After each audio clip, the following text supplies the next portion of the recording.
এরা ডামি সরকার বলেই সামান্য ফু দিতেই উড়ে গেছে। স্বৈরশাসকরা একবার পালিয়ে গেলে আর ফিরে আসে না।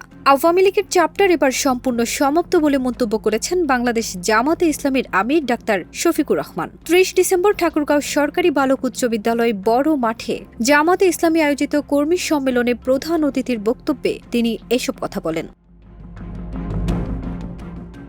জামাতের আমির বলেন, আওয়ামী লীগ ২০১৪ সালের নির্বাচনে ১৫৪টি আসনে জিতেছে বিনা প্রতিদ্বন্দ্বিতায়। ২০১৮-তে হয়েছে মিডনাইট নির্বাচন। এছাড়া ২৪-এ ডামি নির্বাচন হয়েছে বলে জানান তিনি। তিনি আরও বলেন, আওয়ামী লীগ আবার হুঙ্কার দিচ্ছে তারা ফিরে আসবে, আবার দেশ দখল করবে, আবার আগের মতো তাণ্ডব চালাবে। বিশ্বের ইতিহাসে বিগত সময়ে পালিয়ে যাওয়া স্বৈরশাসকরা ফিরে আসেনি।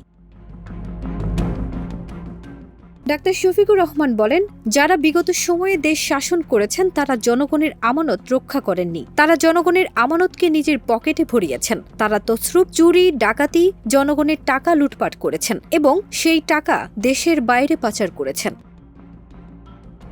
ফারজানা নিকিতা, দেশ রূপান্তর।